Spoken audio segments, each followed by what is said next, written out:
Bienvenidos hermanos y amigos nuevamente al estudio de la palabra de Dios.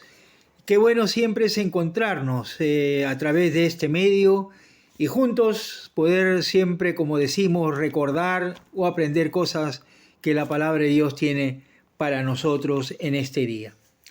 Y hoy día nos toca considerar Primera de Timoteo capítulo 1, los versículos del 8 al 10. Dice la palabra de Dios en Segunda de Timoteo, capítulo 1, verso del 8 al 10. Por tanto, no te avergüences de dar testimonio de nuestro Señor, ni de mí, preso suyo, sino participa de las aflicciones por el Evangelio según el poder de Dios, quien nos salvó y llamó con llamamiento santo, no conforme a nuestras obras, sino según el propósito suyo y la gracia que nos fue dada en Cristo Jesús antes de los tiempos de los siglos, pero que ahora ha sido manifestada por la aparición de nuestro Salvador Jesucristo, la cual quitó la muerte y sacó a luz la vida y la inmortalidad por el Evangelio. Y esta porción le hemos puesto no te avergüences, no te avergüences. Pablo le dirá a Timoteo cómo dejar que Dios dirija sus pensamientos para no tener estos temores. Timoteo no se avergüenza, es cierto, de dar testimonio de nuestro Señor. Pablo sabía que el poder de Dios estaba actuando en la vida de Timoteo. Entonces, pero la palabra de Dios también, al igual que Timoteo, nosotros también, la palabra de Dios transforma nuestras vidas. Y Pablo, al considerarse pues en esa cárcel, él no era prisionero de Roma, no, sino que él dice del Señor Jesucristo, del Señor Jesucristo. Por eso dice la palabra de Dios: por tanto, no te avergüences de dar testimonio de nuestro Señor Jesucristo. Y en esta porción vamos a encontrar algunas alusiones con respecto a sentir vergüenza. En la Escritura, el Señor Jesús también lo va a mencionar, de no avergonzarse del Evangelio.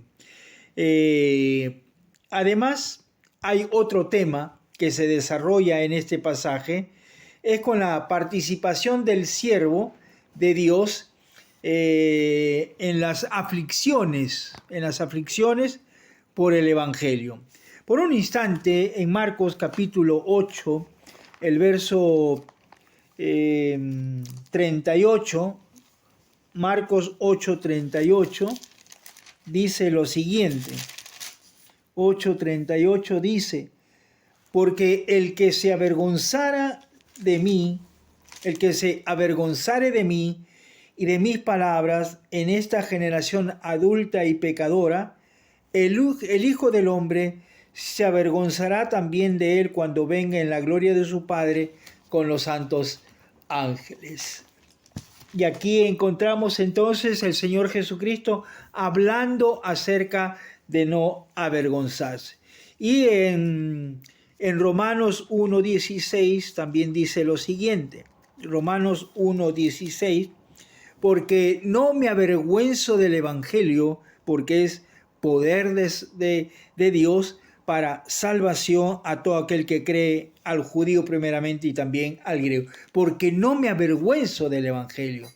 O sea, no debemos avergonzarnos de tener las buenas noticias que Dios nos ha encomendado también para poder compartir con otros. Dice, por tanto, no te avergüences de dar testimonio de nuestro Señor Jesucristo, que no sea parte de esa vergüenza en nuestras vidas. Pero también Pablo agrega y dice, ni de mí, preso suyo, no es preso de Roma, como decíamos hace un instante, sino preso de nuestro Señor Jesucristo. Qué delicia, qué deleite poder ser presos de nuestro Señor Jesucristo. Entonces dice la palabra de Dios que no te avergüences. Ahora, para Timoteo era difícil poder hablar acerca del Cristo crucificado, pero ha resucitado. Y también era difícil, pues, ser de discípulo de un apóstol, en este caso de Pablo, que estaba preso. Entonces le era un poco difícil. Sin embargo, no se avergüenza Timoteo de esto. Sino el apóstol Pablo le dice, no te avergüences, sino también participa. O sea, no solamente es avergonzarse, no avergonzarse, sino también participa de las aflicciones de nuestro, por el Evangelio, según el poder de Dios. Entonces, encontramos aquí que Pedro exhorta a Timoteo, lo anima a continuar predicando de los sufrimientos de Cristo.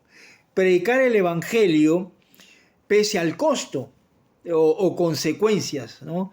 Pablo usaba la palabra griega sin, que se refiere a participar juntamente con, ¿no es cierto? Y entonces, por eso es que Pablo dice, participa de las aflicciones por el Evangelio según el poder de Dios. Participa junto con. Entonces nosotros también de la misma forma tenemos que ser partícipes de ese tiempo. Ahora, ¿cómo poder ser partícipes? En Romanos 12:15 dice lo siguiente. Vamos a ir rápido porque el tiempo nos gana. Romanos 12:15 dice lo siguiente: gozaos con los que se gozan, llorad con los que lloran. ¿De qué forma podemos participar? Podemos identificarnos con nuestros hermanos que sufren a través de la oración, a través de un actuar con sabiduría, a través de una palabra de ánimo, una palabra de consuelo que nos pueda ayudar para salir de una situación difícil. Por ejemplo, nosotros podemos decir que debemos reconocer que sufrimos, sí, sufrimos por causa del Evangelio, pero eso debe ser algo natural, no es una excepción, debe ser algo natural. Por eso Mateo 5, 10 al 12 dice lo siguiente, Mateo 5, del 10 al 12 dice, bienaventurados los que padecen persecución por causa de la justicia, porque de ellos es el reino de los cielos. Bienaventurados sois cuando por mi causa os vituperen y os persiguen y digan toda clase de mal contra vosotros mintiendo. Gozaos y alegraos, porque vuestro galardón es grande en los cielos, porque así persiguieron a los profetas que fueron antes de vosotros. Vale decir entonces que para el Señor Jesús el sufrimiento era parte también importante de nuestra vida. Y bueno, hay otros textos más, por ejemplo Juan 15 del 18 al 21, que no lo vamos a leer, pero solamente mencionarlo. Pero no solamente nuestro Señor nos habla acerca del sufrimiento, sino que también dice en el versículo 9, dice, quien nos salvó y llamó con llamamiento santo. Cuando habla de la salvación lo hace refiriéndose a la elección que Dios tuvo para con nosotros, por su gracia, por su misericordia, y el llamado se relaciona con el ministerio. Podemos decir que la salvación es como una acción finalizada, pero también podemos decir que la salvación como una experiencia actual. También podemos decir que la salvación es un proceso continuo y la salvación como una consecuencia futura, vale decir la glorificación. El Señor Jesús nos llama entonces a hacer que reflejemos la imagen de nuestro Señor Jesucristo en en este sentido. Dice el versículo 9, no conforme a nuestras obras, no por obras, ¿no es cierto? Tenemos Efesios 2, 8 y 9, tenemos Romanos 3, 20. Es el punto importante de la predicación de Pablo. El rechazo al llamado nos lleva a la condenación. Pero debemos nosotros entender que no hemos sido llamados porque somos buenos, porque hemos hecho buenas obras, sino que desde antemano, tiempos antiguos, como lo vamos a ver más adelante. La gracia que nos fue dada, dice el texto, la gracia que nos fue dada en Cristo Jesús. La gracia, la salvación, fue idea de Dios. Recordamos cuando el Señor Jesús, o cuando nuestro Dios hace la creación, ¿no es cierto? Y en Génesis 3:15, pondré enemistad entre ti y la mujer, y entre tu simiente y la simiente suya. Esta te herirá en la cabeza y tú le herirás en el calcañar. Es decir, entonces, que siempre el plan de salvación viene de Dios. El Evangelio refleja el corazón del Padre, las acciones amorosas de nuestro Señor Jesucristo y el poder del Espíritu Santo. Y avanza el texto y dice, antes de los tiempos de los siglos, antes de los tiempos de los siglos. Dios existía antes de cualquier cosa, antes de lo creado.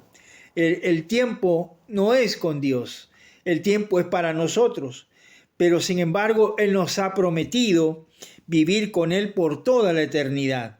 Jesús cumplió el plan eterno de Dios. Jesús cumplió todo lo que tenía que cumplir en el plan eterno de Dios. En el versículo 10 nosotros encontramos dos cosas que hizo nuestro Señor Jesucristo. La primera, quitó la muerte.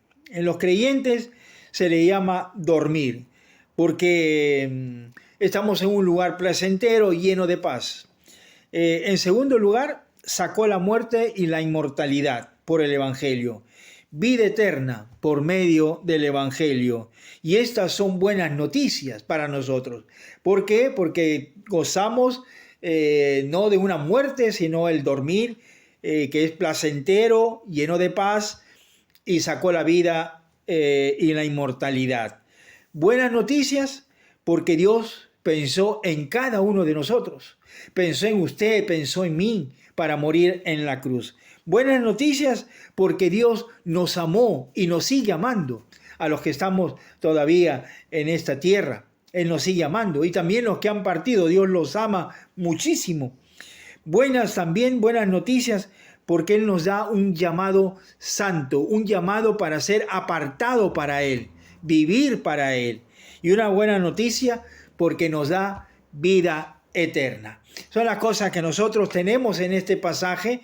Claro que usted puede leerlo con detenimiento y sacar muchas lecciones de este pasaje. Así que, hermanos, nos estamos viendo en el próximo video, y que Dios los bendiga a cada uno de ustedes. Que Dios los guarde y nos vemos entonces en el próximo video. Que Dios los bendiga.